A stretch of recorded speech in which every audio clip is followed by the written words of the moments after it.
So far, June has been a pretty busy month. The main thing that's been going on this month has been lots and lots of book fulfillment, shipping out a lot of books. Right now, there are a lot of books that have already been delivered. Everyone that has shared about the book and posted about it, I really, really appreciate it. It makes me unbelievably happy that the books are actually out there and in people's hands right now. I'll be sharing a little bit later. You can kind of see where I'm at with the shipping and how that's been going. It's been a hectic month though, and I've wanted to just kind of, I guess, be a real YouTuber and vlog a little bit and just kind of take you guys along with me. I've kind of thought about doing this each month. Like one video each month will be sort of a vlog montage, just a recap of the entire month, everything that's been going on photography wise here on YouTube, on the channel, catching up on comments, that sort of thing. I don't know, the idea of doing a vlog when most of my day-to-day is pretty simple, like by design. On paper, I look at it and I think no one would really want to watch that, but I find myself watching people just going about their day. Doesn't really have to be anything in particular. You just get to know the person more. You know, it's a little bit more off the cuff.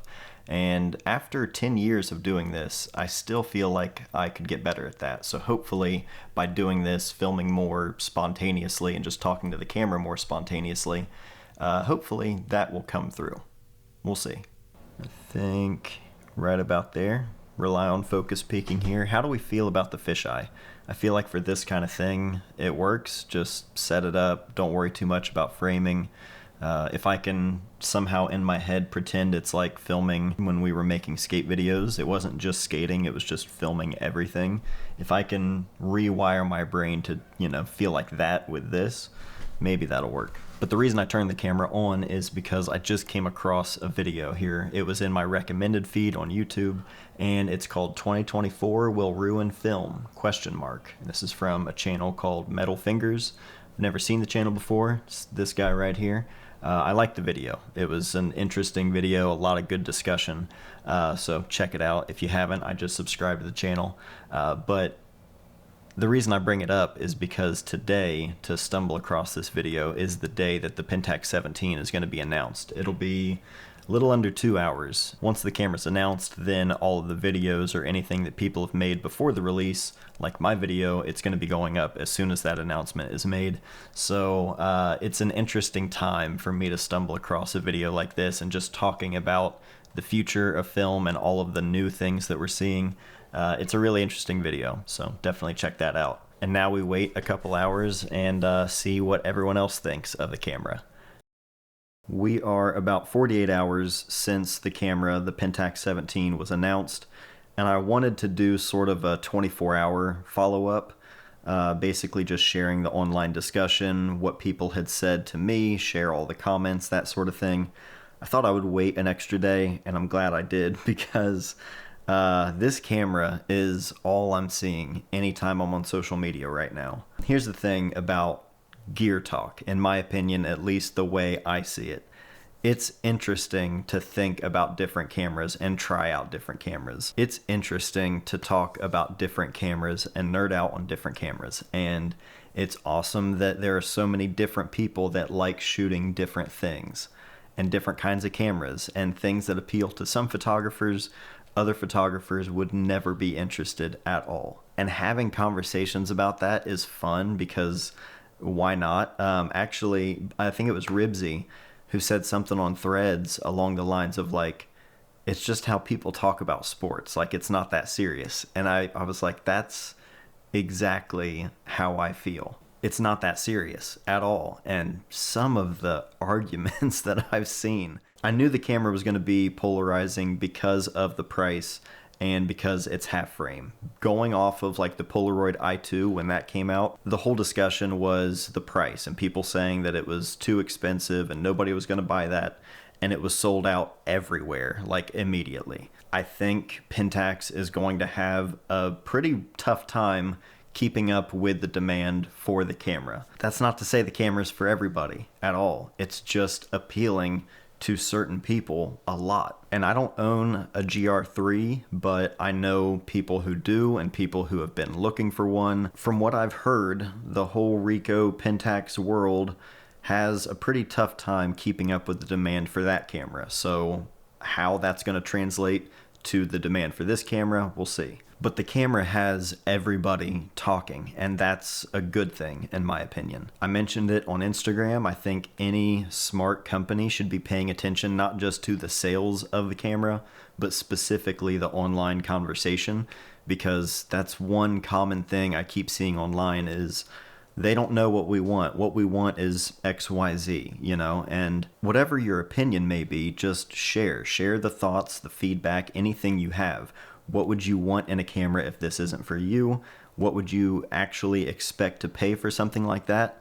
And you've got to be realistic about that. I do think that Pentax would have been better off having just a full frame 35mm camera, even if it was more than $500. And I know some people are going to say, no, $500 is like the absolute max I would pay for a brand new film camera.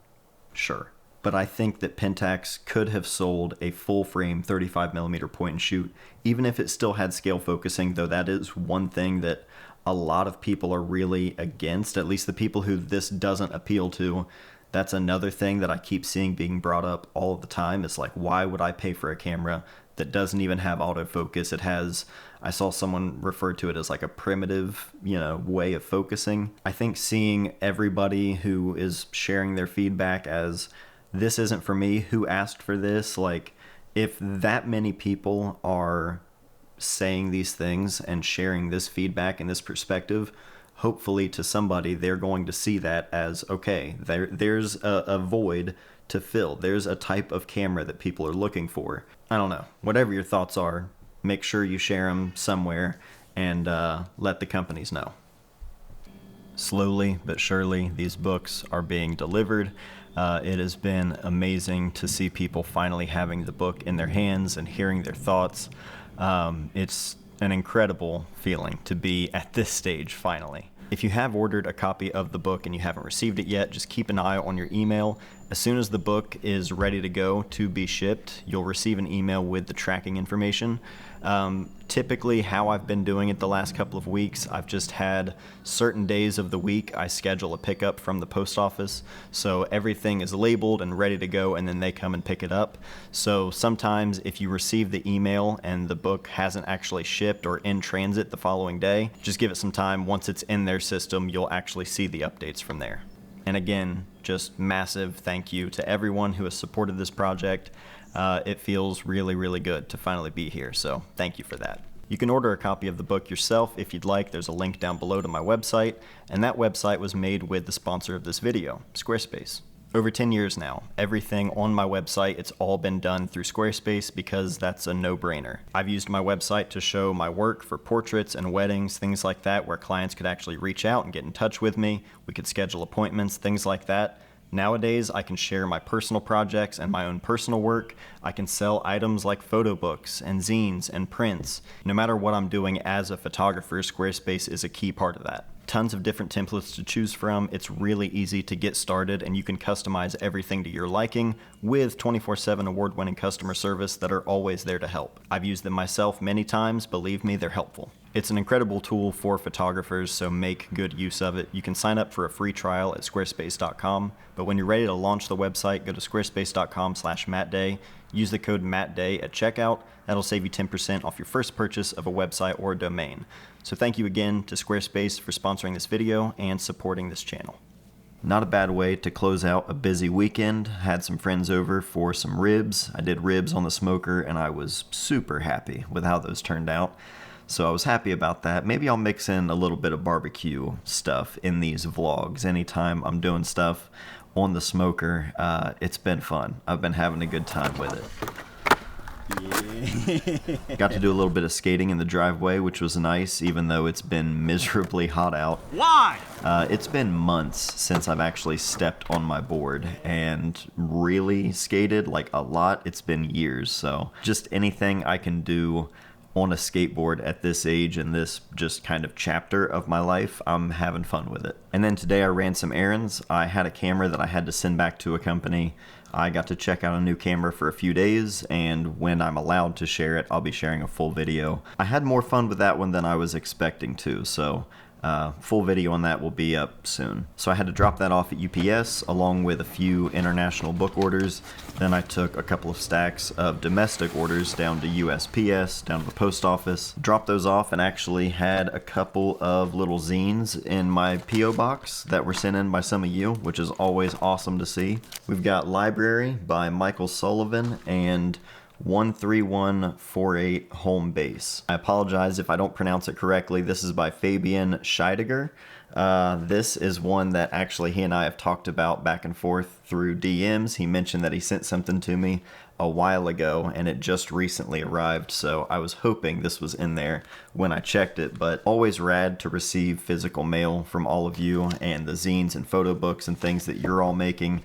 It is amazing to see, so I really appreciate all of you that share these with me. After I left the post office, I had one more stop, and that was the pharmacy to pick up some antibiotics because, well, about almost 6 years ago to the day, there was a tick bite that I had on my big toe that damn near took me out. And about a week ago, all of a sudden, I found a tick on the same big toe in the exact same spot. I kept an eye on the tick bite for a few days, but just going off of how it looks, figured better safe than sorry. So got some doxycycline, good to go.